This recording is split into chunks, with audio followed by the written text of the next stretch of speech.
All right. Well, good morning, everybody. This is Jomo Stewart and crew here at the Fairbanks Economic Development Corporation. It is Tuesday, May 14th, a little after 8 in the a.m., and we are here for our latest Energy for All Alaska Task Force. And we are delighted to not only have, but have in person as our guests, representatives of ConocoPhillips Alaska, here to give us an update relative to the Corp and their activities on the North Slope and other places. So without further ado, I will go ahead and let the guests introduce themselves and while I pull up the presentation. Guess I'll start with myself. I'm Rebecca Boyes, Director of Media and Advertising. So I am the one that operates the external affairs side of the business, and am in regular contact with Jomo, and am happy to always let him know what we're doing, where we're doing it, and I'm really glad that we were able to set this up today. Good. I'm Stephanie Erickson, Greater Prudhoe Manager. I'll introduce myself in a minute here. Yeah, and I'm Martin Nasnik. I'm the Chief Reservoir Engineer for ConocoPhillips Alaska. I'm a tag along because we're visiting the University of Alaska today. So, but happy to entertain any questions if there's something I can help with. All right. All right. So can I get a confirmation? Can everybody see the presentation? I can see it. Perfect. Yeah, I can feel it. Okay, and I'll just remind everybody a couple little things right before we get started in earnest. I'm still down to one screen. So, we'll be trying to monitor the chat box and the participant list as best we can. But really, they're ready to go. So they know our format. If you have any questions, if you have any comments as we go, just go ahead and take yourself off mute and fire away. Is that fair enough? Okay, then without further ado, please. Right. Thank you, Jomo. Let me test this here. There will be a test at the end on this cautionary statement. That's a lot of words. That is a lot of words. Just don't use this to speculate in the stock market. All right, well, let me introduce myself. Good morning. It's such a pleasure to be here. My name is Stephanie Erickson, and I'm the Greater Prudhoe Bay Area Manager for ConocoPhillips Alaska. So Prudhoe Bay is a non-operated asset for us. We own 36.1% of Prudhoe Bay, and so we manage that. Myself and my team manage that investment for ConocoPhillips Alaska. So excited to be back in Alaska. I rejoined the Alaska Business Unit in 2020 in the middle of the pandemic here, and so collectively I have just a few months shy of a decade of my 25-year career with ConocoPhillips has been in Alaska. So excited about that, and hope to make it a lot longer as well. Just the pictures here on the right-hand side on the bottom are my two sons. That picture is a few years old. They're both taller than me, and so my husband confirmed last week that I am indeed the shortest person in my family. The picture on the upper right-hand screen is a 60-inch ball valve from Prudhoe Bay, one of our gas plants. It's an amazing place to go see, massive equipment and machines, and really interesting from a technical standpoint. And then in the middle there is kind of my happy place. It might remind you of British Columbia or something like that, but it's actually northern Minnesota. It's at a ski area called Lutsen, and the body of water there is Lake Superior. Actually, before you go, Yes. if I may start the questions. Absolutely. So when you say non-operating participant there in the Prudhoe Bay unit, what does that mean? Yes. Okay. Yes. Let me explain what that means. So, Hillcorp, in this case, in the case of Prudhoe Bay, operates Prudhoe Bay unit, and so the hundreds of people that are needed to support Prudhoe Bay up both on the slope and in town are mainly employed by Hillcorp Company. They own about a 26% working interest. ConocoPhillips has a 36.1% working interest, and actually Exxon has the largest interest in Prudhoe Bay at 36.4% working interest. So even though we don't operate we still actively participate in the development of Prudhoe Bay. We have people we call secondees sitting in the office at Hillcorp. So folks like geoscientists, reservoir engineers, rotating equipment engineers, and folks like that help out the staff there with their day in and day out work to try to develop the Prudhoe Bay asset.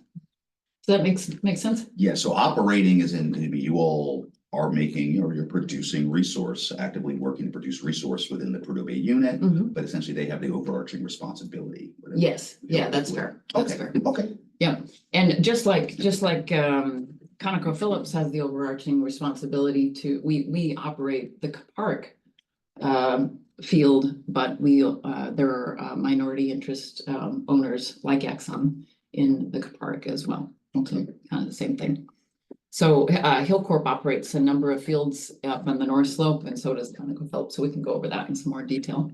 I will add though, to the Alpine, the Western North Slope units are 100% owned and operated by ConocoPhillips. That's right. All right. I love coming to Fairbanks. I always. Yeah, that's Bob. Yeah, that was, I thought that was pretty cool driving around in my Chevy, got to -35, but it still started. So I'm impressed. We love coming to Fairbanks over spring break in particular, because we get to see the ice sculptures and enjoy, sometimes not as cold weather, but it doesn't always work. Okay, as one of the things I love most about Fairbanks, coming to Fairbanks is going to the university. I am part of the University of Alaska Foundation Board of Directors. And so I get to come here about at least once a year, just in that capacity alone, as well as coming here other times a year for ConocoPhillips and on personal business as well. And so I treasure the time that we get to spend at UAF. I learn so much every time I go. You guys have such a gem here in this city. When I think about University of Alaska Fairbanks and all of the amazing, I mean, as a technical person, I get so excited when I talk about University of Alaska Fairbanks. We've got ice coring. You've got this amazing geophysical institute doing research on auroras. You've got drone technology. You've got what I personally, as a geoscientist, think is about the coolest thing ever, a giant tunnel through the subsurface with the permafrost tunnel there operated by the Army Corps of Engineers. And then I've also gotten to see the Museum of the North. Okay, Rick, good morning. Oh, another person since I had. Yeah, why not? Come on, rejoin. And down in the lower right-hand side, that picture was taken at a board meeting in September 2022. That's your #1 national championship rifle team from that won the national championship in 2023. So. Well, and lots of stuff on petroleum engineering at the university. There absolutely is. Energy development. Yes, and in fact, right after this, with a quick stop at the bagel shop, Lulu's. After that, Martin and I are headed over to spend the rest of the day with the petroleum engineering folks and the dean, Dr. Schnabel, and folks like that to talk through the petroleum engineering department and what they're doing. But make a quick stop by Morris Thompson. We're literally like 2.5 buildings down the street. We found you this morning. Thank you. Appreciate it. Okay, so now on to business here. So the bulk of the presentation here will be all about what's going on with ConocoPhillips Alaska and give you a bit of an activity update here. So I'm gonna, the technology is working. You guys know what this is about, right? I know that you are used to bad weather. This was pictures from the North Slope. We have had a pretty rough start to our winter season this past year overall. As you may or may not know, right now, when we're trying to build new infrastructure like Willow, we actually have to build ice roads in order to do that. So we have to build ice roads to move gravel. Then we have to haul lots and lots of gravel. We ended up hauling 20,000 truckloads of gravel this winter season. It's remarkable. But when we have a day of bad weather, or a week, or nearly 3 weeks in this case, it really stops us up because we have to wait for the permafrost to freeze. Then we have to build an ice road to get to where we want to go. And then once we build the ice road, we're just going to spraying lots of water on the tundra to build this road to protect the tundra. Then we can do our work. And so when we're stopped by almost 3 weeks of bad weather, 20 days, that really put a kink in our plans. We did ultimately accomplish the scope that we intended, but it was not ideal start to the winter. First, these phase 3 conditions is what we call it, followed by some bitter winter cold. Now this construction season here, this last season required 1,200 contractor positions to be new positions to be created. That's about 1,800 people just due to the rotational aspects of some of those positions. So a lot of people were up on the slope. It was a very busy year, a lot of new people who had never been there before. So This was including the Willow side or? yes, everything? yes. And so these actually pictures were taken from either Western No Slope or at Willow or near Willow. Yeah. There's some things you understand academically, but you don't quite get it. So you have a visceral, because I've heard about times on the slope where people really can't go out for fear that frankly they get lost. I mean, I'm looking at white on white on white. You lose the road or you lose your bearings out in that. No, you may yeah. not come home. Oh, absolutely. Okay. Absolutely. No, but no, you would come home because we do when we send folks out Well, I meant on the alive. slope. Okay. Yeah. When we send folks out, we do send them out with a full set of Arctic gear and of course appropriate ways of contacting folks. Okay. But nevertheless, even with the full Arctic gear, it still was too dangerous to work, too cold to work in a few of those days. And so that's what stopped us. And to your point, we don't, safety is always going to be our number one. Oops, I'm trying to move on there. Safety is always going to be our number one thing in everything that we do from start to finish. And so we don't go out to work when it's too cold. We don't go out to work for those days where it's going to blow and you might get lost and have a situation you don't want. Okay. So yes, we have had these big seasons and we will again next season and not for the next few seasons as we continue to build out Willow. But we are guided day in and day out by our spirit values. You can see them listed here. Safety, people, integrity, responsibility, innovation, and teamwork. As we already stated, safety is number one. I did want to give you update you on a couple of people facts here. In case you didn't know it, we employ about 1,000 people. ConocoPhillips does in the state. About half of them work on the slope. The other half of them work in town and in Anchorage. Yeah, right now we don't have any in Fairbanks, but duly noted. I said it before the recording. But thank you for learning. Okay. And about 80% of our employees call Alaska home. In addition to our employees, we also employ about over 9,000 contractors in the state. And so, we realize that oil and gas, the Institute of Social and Economic Research, says that 1 in 3 jobs in Alaska are supported by the oil and gas industry. And so we do and are committed to providing new jobs for Alaska. In fact, I was going to mention for Alaskans, with regards to the University of Alaska Fairbanks in that slide, we do have several interns coming to us and new hires coming from University of Alaska, mostly Fairbanks. We have 8 UAF interns coming this summer from University of Alaska Fairbanks and 1 coming from UAA this summer. And then we have 4 full-time hires coming this fall from University of Alaska system. So we're very excited about those interns and new hires, and we'll do our best to give them a good experience. So I probably shouldn't say this, but as proof of FEDC's commitment to grooming up good people for better things. This young lady was working on her process engineering degree. She's my small business and entrepreneurial project manager, but in case you Oh, poach her. awesome. Yeah, It'll suck for me. Thanks. but- Thanks for that. You're welcome. I'm Interview after at 9 o'clock. I lost a great guy to a local bank. Finish that degree.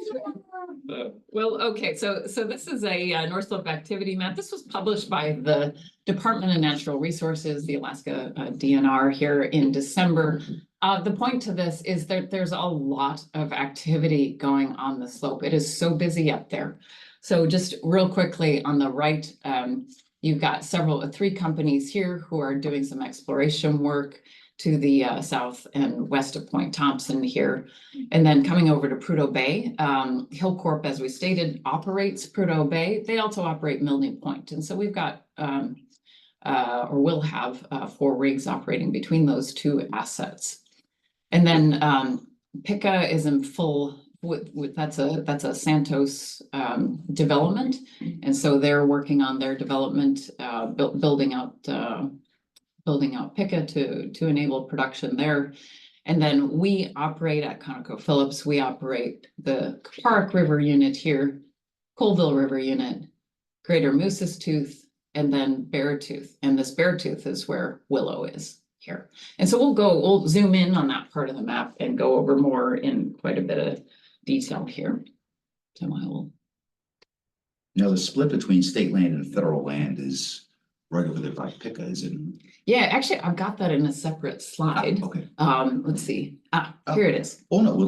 Yeah, let's go over this Yes, real quick please. and then I Sorry. will show you. Yes, no worries. No, it's a great question. I figured you guys might want to know. So, yeah, so these are just some fun facts from ConocoPhillips, Alaska. And that is from year end 2023 for the most part. In general, so we produce about 200,000 barrels of oil per day, and that's net. So that includes our Western North Slope, our Kuparuk unit, as well as Prudhoe Bay. Last year, we invested $1.7 billion of capital in the state of Alaska, and we'll continue to invest heavily in the years to come as we build out Willow. Even though we invested that much capital, we still paid $1.8 billion in taxes. And you can see the breakdown there, $1.2 billion to state of Alaska, and then $600 million to the federal government. Yes, Rick? Of the 1.8 billion, what's the split on, say, on the Willow side, the development there, and then the continuing expenses, the development of your existing fields? Yeah, the bulk, and correct me if I'm wrong here, Rebecca, but the bulk of those taxes will be, in taxes and royalty, will be from our producing assets. Yeah, I'm sorry, I said 1.8, I'm looking at 1.7. Oh, the capital. I'm looking at the capital and I want to Okay. know the Oh. split between, say, Willow on the exploration development side, and then your existing operated and non-operated. Yeah, So go ahead. we don't necessarily divide it out like that. Okay. It's just a bulk Big number. number, a big number. It's a very big number. We have a lot of, if you go back to the last slide, we don't have to, but we have a lot of new projects going online, so that's where and it's also investing in, not just new projects, but, everything that it takes to run the projects that are currently going to, so it's, Right, yeah, right. it's so for example, a big number. drilling development wells in Prudhoe Bay like that are is part of what's captured in that 1.7 billion. But yeah, I don't have a breakdown, specific breakdown for that. However, I think last year we spent $1.1 billion capital. So Yes, yeah, so. that was 2022. Okay. Okay, so now we are zooming into ConocoPhillips interest acreage, and then to answer your question, I'll orient you on the map. I'll point out a few features. First of all, here is the delineation between federal and state lands. So the federal lands go from the western border here of the Colville River. So this is the tan area, western border of the Colville River, and then up to that southern shore of the Beaufort Sea here, NPRA.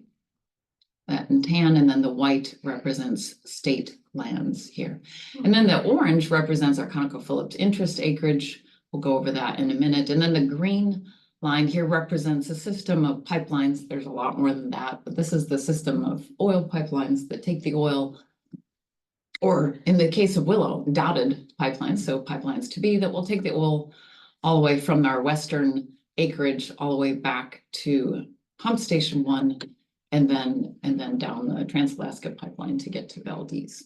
So Pump Station 1 is located in Prudhoe Bay. So let's see. Okay, so again, the orange is ConocoPhillips interest acreage. So starting from the right, we keep a robust drilling inventory here in Prudhoe Bay, as already stated. This is the Kapparik River unit here. This is where we own a 95% working interest. And the gray here represents some reservoirs and some opportunities for future development. So things like new pads or new projects. So we're looking at developing our viscous oil resources here called the West Sac in eastern Kapparik River unit. As well, on the west side of Kapparik River unit, we're looking at developing the Brookian assets. Now, the Brookian is a rock formation. It's above the Kapparik, if you've heard of the Kapparik, and it's below the West Sac. It's about 100 million years old, and it's the same general age as Willow. So when we talk about the Willow asset, we're also talking about Brookian aged rock. In fact, a lot of our new developments are really focused on Brookian rock, stuff that we didn't see the first time around when we're developing initially. So really excited about developing those opportunities. Yeah, go ahead. Is this your geology slide? Or do you have one? I'm not a geologist. I'm gonna ask it. You got a reservoir engineer. Yeah. Talk about Ugnu and where that sits kind of in the West Sac, Nuna, and just that the potential on the slope, but Ugnu is this massive heavy oil. Yeah, I mean, I can introduce it. I can field that real quick, and then if there's further questions, we can toss it to Martin here. But essentially, the Ugnu is stratigraphically above the West Sac. So the West Sac is very viscous. It's thick oil. It's hard to get out of the pores of the rock. So you've got these tiny little pores, and you're trying to suck or push oil out. The thicker it gets, the harder it is to push out of the pores and up into a well to be developed. The Ugnu is even harder than the West Sac to get out of the pores and up the well bores. And so in a lot of places, it's very, very thick, and it's hard to it's hard to suck out of the formation, or it's hard to push out of the formation on its own. And so you look at, well, could we develop the Ugnu, with heaters or something like that? But boy, once you start to heat things up in the Arctic, it gets energy intensive, and it could be not the greatest. So that's still for out the there tundra. as far as not economic and technologically challenged, even with the significant advances that have been made. It's a first step. Yes. Yep. Absolutely. So it is a challenge. I mean, they're whether or not there's potential, it's going to depend on technologies and further testing and like that. We do have a handful of Ugnu wells in the Prudhoe Bay area that produce a little bit. So yeah, good question. Certainly more of a challenge than to get out of the rock than this West Sac, which we're developing here. Now the Brookian is a little bit lower down. Did you? No. Okay. Brookian is a little bit deeper, and therefore a little bit less viscous, so easier to develop, but still a challenge from a viscosity standpoint. The Nuna development is going to be up to about 30 wells. And so this is kind of neat. What we do in Nuna, they're very long laterals. And so we drill about a mile down, kind of vertical or sort of vertical, almost vertical, drill about a mile down, and then we take a right-hand turn and drill across for about 2 miles, maybe even more than 2 miles, 2.5 miles, up to 14,000 feet, which would be about 2.5 miles. So really long laterals, and then the oil is taken out of the reservoir from that lateral portion of the well. And so we've got a series of producers and injector pairs that we're drilling down and then across for the Nuna, as well as the Coyote development. Both of them will be very similar looking developments. Then this next trend, this is in the western North Slope. That's called the Narwhal trend. And that also is a Brookian development, potential for up to 40 wells, producer and injector pairs. And then we will zoom in on all of this in the next slides here. We've got Greater Moose's Tooth 2 and Willow that we'll be talking about here. So really, it's just like it is for the whole industry. It's a story of progress.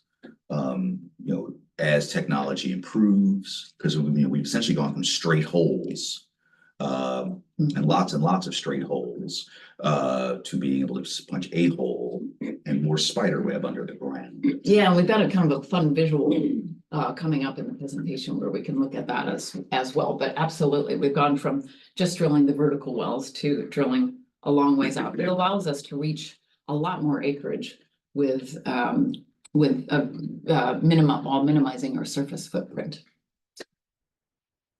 All right, okay. Again, the theme here is it is going to be a busy next few years. So you see the timeline on the top part of the slide, and then on the left-hand side you see labels for our operated assets. And it's just our operated assets. This is GKA, that stands for Greater Kuparuk Area, Western North Slope, and Willow. So we've got 2 rotary rigs that we're planning to run over the next few years in Kuparuk, and then 2 workover rigs where we do sidetracks of existing wells and stuff like that. And then we've got 2 major projects planned for the future in Kuparuk. One of them, Nuna, which we just talked about. We expect first oil within the next year or so on Nuna. And then Coyote, where we'll be expanding the drill site there, with the potential for up to 30 wells. If it, so dozens of more wells. That's an untold story. I was just going to say that because we just keep hearing about Willow, the new Yeah, prospect, right. and its development. Yeah, and that's exactly the point, is that we're really excited about Willow, and that's what makes the news, but we're doing so much more than Willow. In fact, in the next decade, the investment in these assets and Prudhoe Bay will about equal the investments that we have in Willow. So it's super exciting times here. And we've got a lot of eggs in this Alaska basket, and we're happy about that.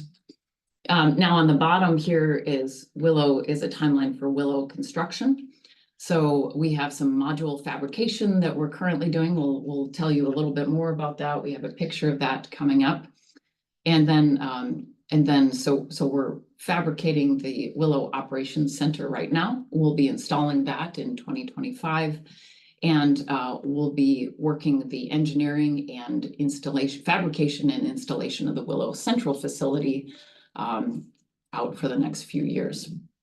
Now, again, to the earlier picture where you saw the whiteout conditions on the slope, we have our winter seasons here are punctuated by gravel season, where we're trying to lay lots and lots of gravel down in the North Slope. Again, we had 20,000 trucks this last year, and we would expect something similar, I believe, in the future. Though I need to probably confirm with you, Rebecca.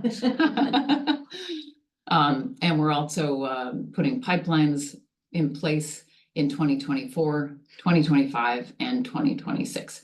And again, we really need to, when we build out our gravel roads, we need to just be able to do that in the winter season. And then once we have those roads fully built out, we'll be able to construct year round.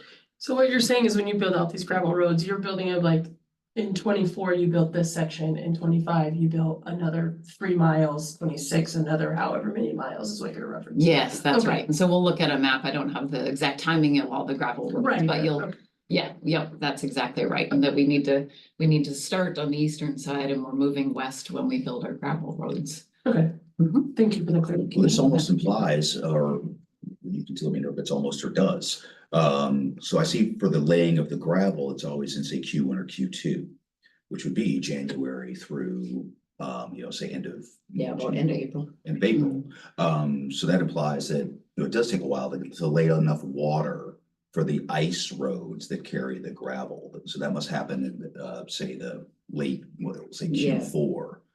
That's maybe right. Q3 and then Q4. Yeah, and I don't know the exact timing for when we usually get our ice roads done, but it's somewhere in January. Yeah. early So- in the year usually. But we have to wait. So half the winter, Yeah, making the ice so that you can do the work to lay the gravel. that's the other right. stuff. And the purpose of the ice roads is really to protect the tundra, Mhm. right? So we want to make sure that we don't leave any trace of the work that we do at the end of the day. So the ice roads distribute that weight onto the so that we don't do any damage to the tundra. So you can't even see where we have driven. Cool. Okay. All right, our Kaparic, this is a zoom in for the greater Kaparic area. So the Kaparic development activity really straddles the field here. We've got some heavy oil development planned here called 1H Phase 2 on the east side. And then again, we are currently fabricating a module for Nuna development on the west side here. And again, that's Brookian Reservoir, 30 wells. That'll go back to, that oil will go back to CPF3, that's Central Processing Facility 3. Those wells will be about up to 14,000 feet long, and the Nuna development is expected to produce about 21 MBD, 1,000 barrels a day in peak oil. And those pinkish lines are those spider webs, those laterals we talked about. That's right. Yeah. Yes, that's exactly right. Yes, thank you for pointing that out. I'm here for. Yes. Those are already existing wells in the Kaparic River unit. I would just remind, while we have this one moment, the folks online, if you have any questions, not the people in the room show, well, except for the ConocoPhillips representatives. So if you have any questions or any comments or need any clarifications, please just go ahead and take yourself off mute and fire away. What was the expected barrel output for Nuna? Yeah, for Nuna, it was 21,000 barrels a day peak oil. Yeah. Nice to meet you. Nice to meet you. Yes. So I would have a question. I know that there is a central processing facility up at Prudhoe Bay, and I think the big one. What do these do as opposed to that one? There are several central processing facilities at Prudhoe Bay, as well as gas plants. So there might be a little bit of a distinction there, but all these processing facilities will separate oil from water from gas. That's the intent there. And then we'll distribute those oil, water, and gas individual streams to appropriate places. Yeah, so for example, the oil, as in the pipelines going east, we'll push the oil east to be able to get to pump station 1 and then get back down to Valdez. And for now, I think what the bulk of the gas is, water is re-injected for that pressurization you were talking about to squeeze the oil. Yeah, that's out right. of the rock. That's right. We also use a small amount of gas for our development, for our energy needs as well in these units. Very good.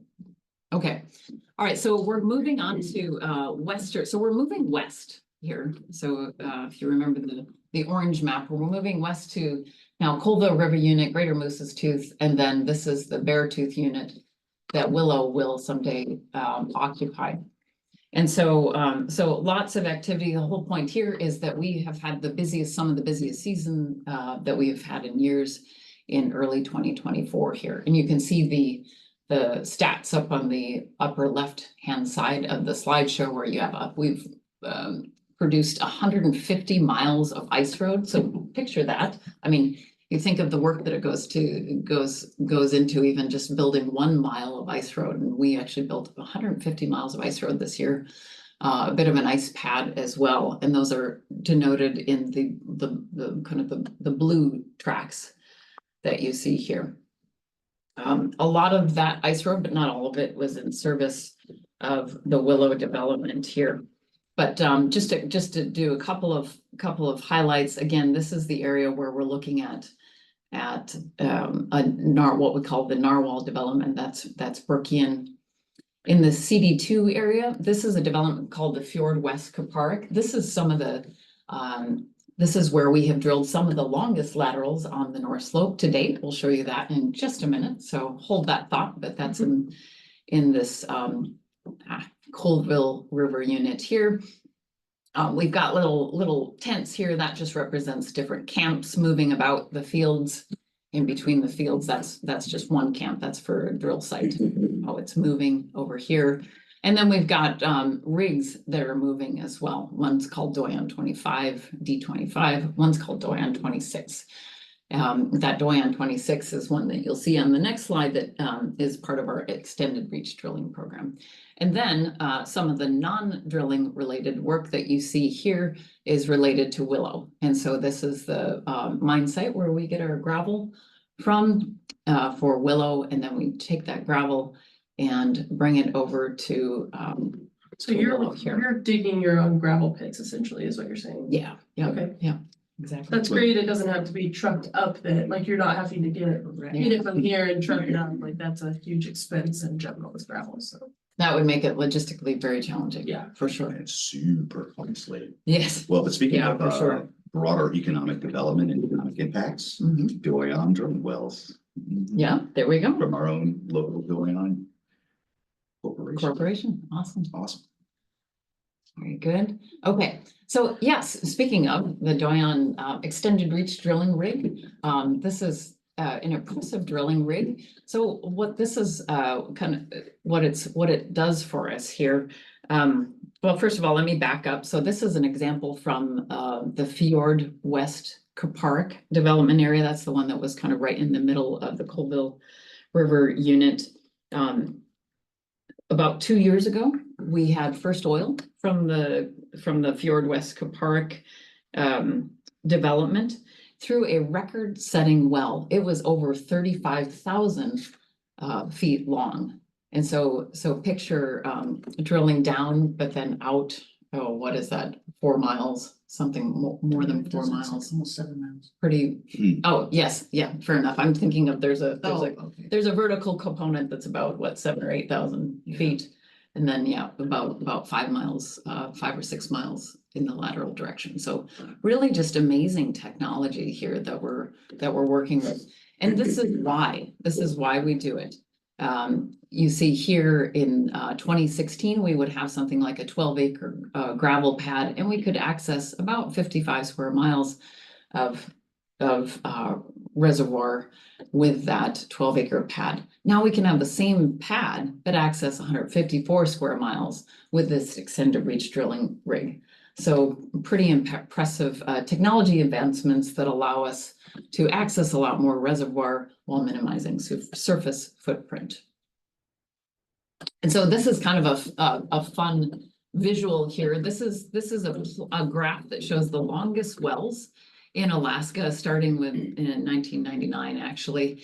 And this is on the right-hand side. This is lateral length this is just length in feet. So it includes the vertical portion as well as the lateral portion. And then it's colored by the company that drilled in.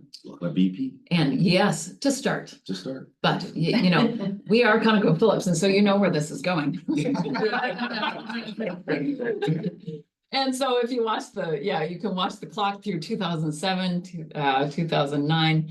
You'll see there's still some BP. We've got E&I, which is the yellow orange, are drilling some impressively long laterals at Nikayachuk. Oh, wow, there it went. But then ConocoPhillips, through their extended drilling out west, in an effort to really, again, minimize our surface footprint, we keep drilling longer laterals to access more reservoir. So pretty fun. Oh, there we go. Okay, all right, let's go on to Willow here, unless we have any questions on that before we move on. Any questions, guys? Okay. All right, so yes, for the last part of the presentation, we'll look at a few slides on the Willow Project scope. And so remember on the previous slide, we had these ice roads that were heading west.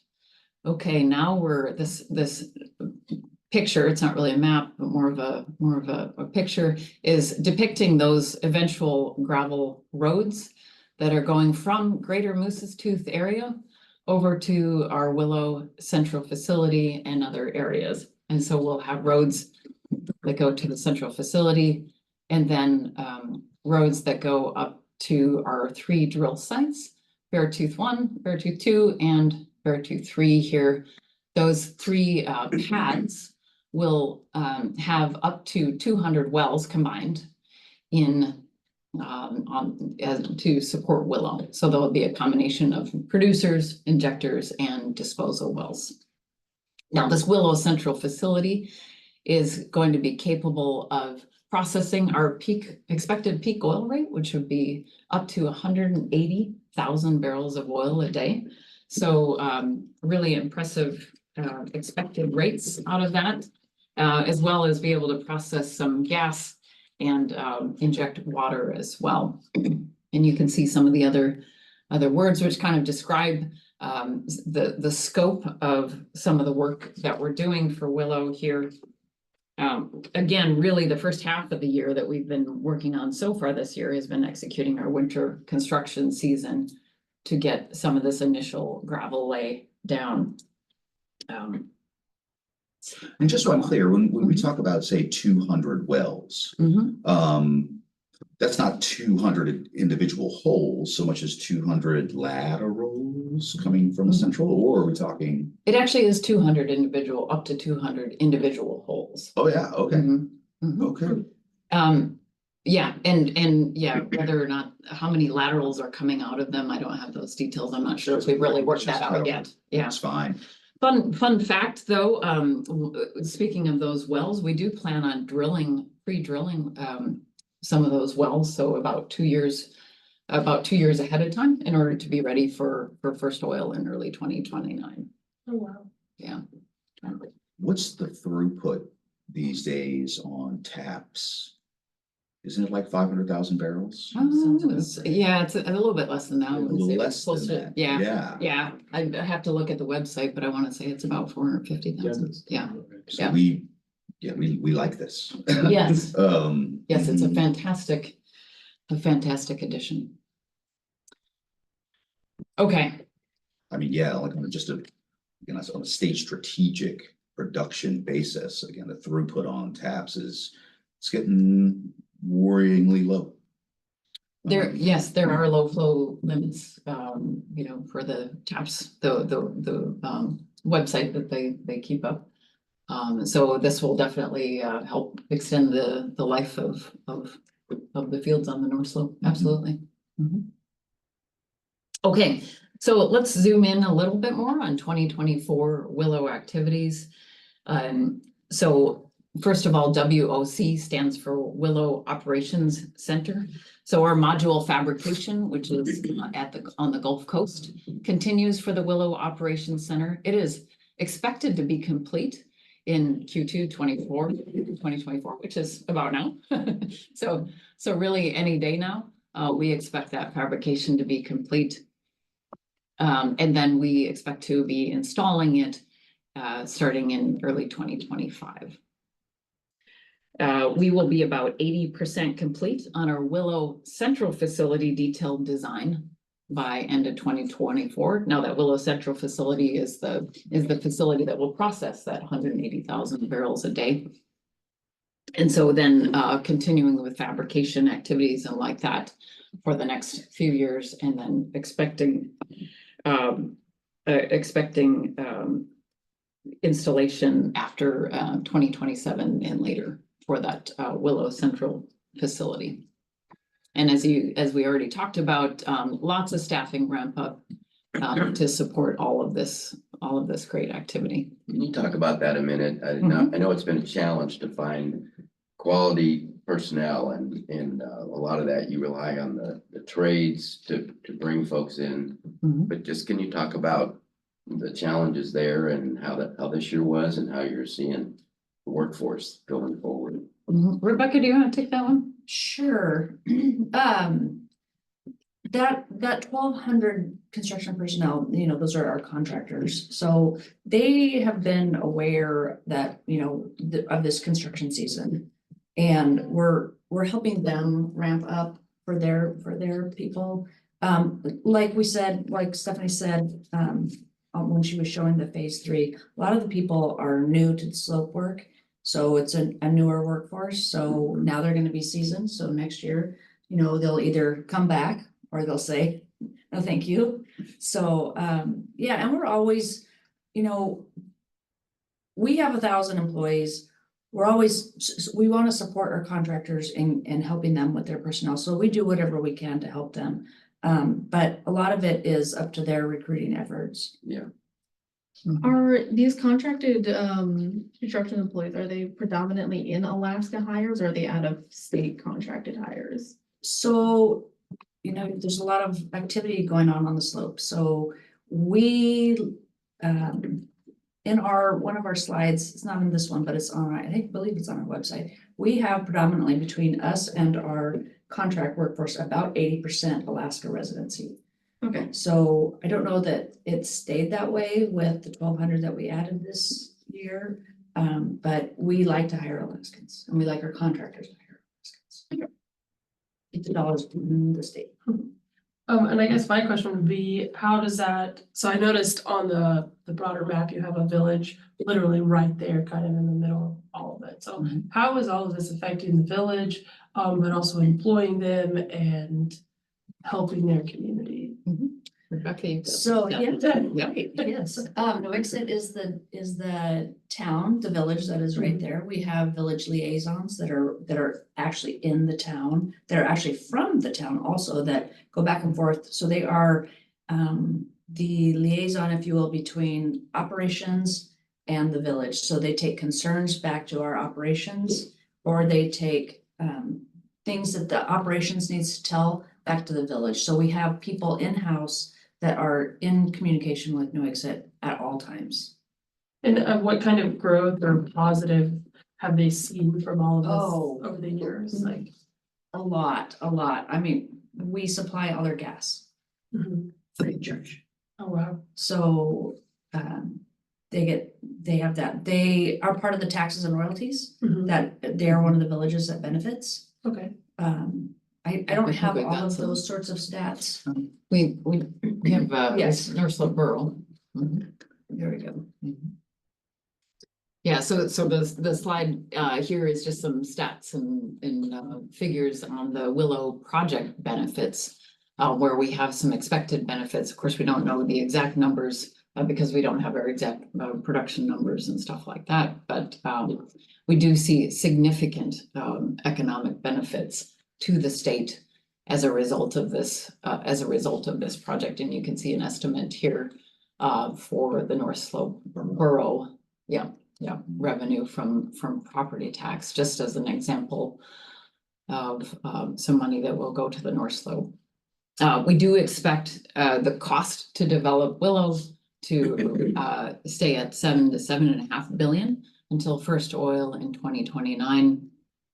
We have created so many construction jobs and about 300 longer term jobs as a result of Willow. We're excited about that and excited to be able to have a positive economic impact for the state and be able to hopefully, produce that 180,000 barrels a day resource, which will bring significant tax revenue back to the citizens of Alaska as well. I do want to mention, we are really grateful for community support for folks in Fairbanks, Forks on the North Slope, folks all around the state. We have had just a tremendous outpouring of support for this project, and we know it's individuals like you spreading the word about the benefits of Willow that, and we thank you very, very much. Thanks so much for your support for our activity. We really appreciate it. Okay, and so with that, I do want to wrap up with a summary of our community investment here. This is from 2023. We are, in ConocoPhillips, you can see this day in, day out in the work we do locally and across the state in our communities, that we truly do believe in improving the communities that we work and live in here. We are all individuals, or 80% of us are individuals that live in the state of Alaska, and we love calling Alaska home. And so we do a lot of, we give out money in the form of grants, but then we also are very proud to do a lot of volunteer work, especially locally in Anchorage, but elsewhere as well on the North Slope and other places as well. And we give back to the number this past year was 291 unique Alaska organizations that were somehow involved in. So we're very proud of that in our company. Fairbanks Economic Development is very proud to be one of those unique organizations. Awesome. ConocoPhillips, in full disclosure, ConocoPhillips is an investor, and we really, really appreciate your support. Good. And that is my last slide. Are there other questions or clarifications or anything? Well, we will open up the floor. I do see there is one chat in the chat box, but yeah, we will. Let's open it up. Here we go. A lot of good information here. So on to questions. It's a Oh, quiet. okay. This is Gary Newman. Would it be a good time now? Absolutely. Hey, Gary. Hi. I appreciate all of this. I'm kind of looking for the acronym dictionary for all of the abbreviations in there. Oh, sorry. Every industry has its own, but We do. I think I first saw a local impact across from our credit union off of Johansson with a whole lot of ATCO units getting developed, and I originally thought it was something else, and probably you can confirm that might be part of the Willow build out. And it reminded me of when I was here during the construction of TAPS, the impact to our local community, and remember standing in line with to get an oil filter for a couple of hours at M&O Auto Parts, and then turns out they were out. The ability to get materials, of course, is much easier now. Thanks to Amazon and such like that. We're much less reliant always on local access. But can you talk a little bit about the impacts of the development here in Fairbanks? I mean, I see a lot more trucks going north. Those take fuel. How do you kind of evaluate that? And are there some ways that you can kind of mitigate some of those impacts? I don't have specific information on Fairbanks. Okay, Rebecca's shaking her head as well. I know, from a trucking standpoint, yes, there are a lot more trucks going north. And there is a consortia of people that are getting together on a monthly basis just to share activity levels for what's going on across the slope, just to make sure and then try to coordinate where possible, because the theme throughout the presentation is that it's just been really, really busy this year. And then with all the trucks moving north and then moving west across the slope, once they get there, we need to be really careful, make sure we need to know what Santos is doing, what Hillcorp is doing, and what ConocoPhillips are all doing in tandem, so that we can kind of stay out of each other's way and stay safe. And so we've really focused our some efforts on that over the last winter, and just being good communicators about what with each other on what we're doing when. I don't have any specific information on Fairbanks, though. I did let them know, Gary. I don't know when the last time you drove down Phillips Field Road was, but I do it fairly often, and I've been doing it more often over the course of the last couple of months, just because it's been thrilling to see the amount of pipe. So many times we would drive by the yards and there might not be any pipe at all in the laydown yards. But no, it's full, and I mean almost 2 stories high. I'm seeing the trains coming in, bringing the materials, and we know where they're heading. They're heading north. So we're seeing it on a physical basis, this development that's happening on the North Slope here in our community. And it's great. Very cool. You know, I recall going down the old Stees Highway, living there, following these really long trucks with a little kind of pup on the end, just connected by hydraulics. It was some really slow going on the old Stees. And if you've driven on the old Stees, when you get tired of going on Phillips Field, it's a real roller coaster ride. So at least the Stees Expressway helps a bit. It's not in great shape, but the amount of transportation that goes through, and the I assume most of these trucks are using diesel, and that puts a strain on top of what we're having with the fuel oil issue with PM 2.5. And I don't know how the supply is, but I wonder, are we able to keep you guys in motion with all of that and the other activities going on in Fairbanks? Those are questions I'll have to get back to you on. I just don't have those right at my fingertip. Okay. I would say, I would assume. I have a friend who is one of the higher ups at DOT. And I'll just lob this out there. The state has been chronically under supporting the Hall Road. He was saying that they're actually, first of all, well, it's a combination of not quite adequate funding with workforce challenges, that they may be closing one more camp along the Hall Road. Are you all seeing that as any kind of a negative impact on your ability to get the stuff you need up to the development sites, or not? Yeah, these are great questions. Great questions. Well, no, just know that I'm Yeah. always keeping an eye on Sure. it. I recognize this is the shoestring that provides a third of the designated funds to the legislature. And this is where, our contractors are the ones moving the materials. We're not physically moving the material. So, but I can investigate that and get back to you if you need me to.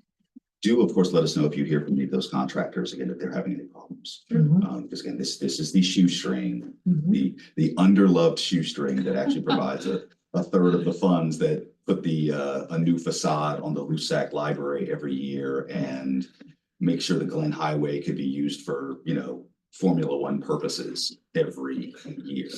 So that's my gripe. That's my gripe. I mean, it's like, Thank you. You're welcome. So, well, it'd be wrong to not ask us a question about North Slope gas sales while you're in Fairbanks. But just to lead off with that, there is a renaissance. This is just extraordinary what Alaska is seeing on the North Slope. And so Fairbanks is looking for ways that it can productively participate. And we have always, and we want to find more ways to do that in a way that benefits the producers and is good for our town and has long-term staying power. Certainly, if you drive out to Van Horn, there's a lot that's happening there, and that's the service area. But on gas sales, so Harvest is working a project. That's the subsidiary of Hillcorp, of course, and the Interior Gas Utility, Katie works with them, has a contract to pull off natural gas that they would haul down.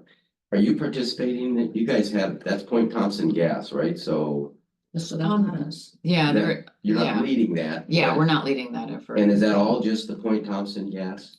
I believe there's some Prudhoe gas in there, but really it's just it's Hillcorp's share of Prudhoe gas. So it's not something that ConocoPhillips. Share. Yeah, it's not something that ConocoPhillips is participating in. Along those same lines, though, again, we are producing oil, we are producing gas as well. Any thoughts on how that might be coming together again for eventual monetization of those gas resources on a larger scale? Not just that little bit that's going to be turned to LNG and brought down to Fairbanks, maybe even down to Anchorage if they need it. So we've said all along that we're happy to sell our gas at the wellhead, but right now we're just focused on getting our projects online. Yeah. Understand. There's a lot. Yeah, it is. Hopkins, you could have a question. Oh, so this is former Mayor Luke Hopkins, and actually, are you still on the board of IGU, or did you finally get free? No, I termed out, which is, Okay.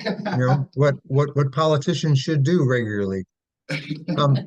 So, yeah, the size of the gasification plant that Harvest is putting together is much, much larger than what would be supplying Fairbanks in the kind of near future, I would think, unless there's a great expansion coming, maybe the military. But anyway, that was my question, but I understand that Mr. Soler there asked and brought up some of the issues of that natural gas supply, both on the North Slope and coming down to Fairbanks. But the size of that facility is something that we should certainly wonder what the plans are for that, because it's, as I said, when it's fully constructed, as I understand it, it could supply a lot of gas, a lot of LNG, because that's what it's going to be doing for the trucks going back and forth for the interior gas utility.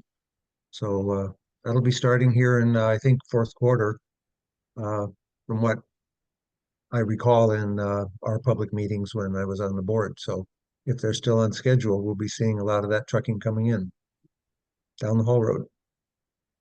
Very good. Thanks. I If mean, there's it's any something for us comment to that, follow. yeah, any comment, I'd be interested to hear.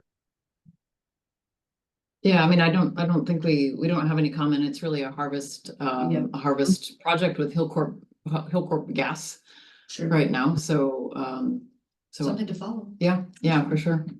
So right now, again, most of the trucks and stuff, pretty much all the trucks and stuff that run up there are on diesel. I always felt like when FNG, the precursor to interior gas utility, was Fairbanks Natural Gas. They were working on a project for a North Slope LNG production facility. And I always felt like the brass ring actually wasn't necessarily the small amount of sales you'd have in Fairbanks, but in fact having LNG or natural gas more readily available as process and transportation fuel as the technology progresses. And so I have wondered, again, right now, so much of your stuff is, well, you said you do use natural gas as part of your operations as a fuel source. Yes. That's right. Okay. But we mainly keep it on lease or on our unit. Yeah. What I love is that you guys do seem, you're nimble, you're progressing. And I remember 20 years ago, a friend of mine opined that ConocoPhillips was frankly just the kind of corporation that Alaska needed, right sized. We like to think so. A major, I mean, a Yeah. very large company with lots of interest around the globe, but one for which Alaska was a larger, more appreciable feather in the cap. And it showed in the way you all managed your fields and did your development, your exploration, and it's shown. So, Well, and I would add, and I'm external affairs, so I just gotta put a plug in, we've been in the state for more than 50 years. So we're obviously committed to Alaska. We're still here. We survive all the ups and downs and we're still investing, still developing, still exploring. all right. Is there any acronyms we can clear up? Sorry about that. I tried to say them, but I don't hear them. or anymore. any clarifications or anything, Rebecca, that you want to bring up? I don't hear the acronyms anymore, so. Yeah. We Okay. try really hard not to Yeah. include them Yeah. or explain them. It's like the Yeah. military, the university. Do you guys see any opportunity of your, you said you were like 36% of the operating shares. Do you guys see that ever going up, or is this kind of even share very, very nice for everything? So it's 36% just for Prudhoe Prudhoe. Bay. Mhm. For Kaparick, it's 95%, and then west of that, it's 100%. So it actually depends on Where you're what at. our shares are, depending on the unit. Okay. But yeah, I don't have any insights We're into not, the, yeah, we can't speculate. yeah, for something like that, probably not. Good. All right, well, we are getting, actually, we are just past, it looks like, the top of the hour. I would allow, again, any further questions from the gang? Okay. All right, well, with that, thank you all so Yeah, much. Thank thanks you for your all time. coming. Appreciate it. And again, but not just for the presentation, but actually showing up. Really appreciate it. Yeah. Nice to have folks back in the room. Right. All right, everybody. Well, that is the end of our presentation for today.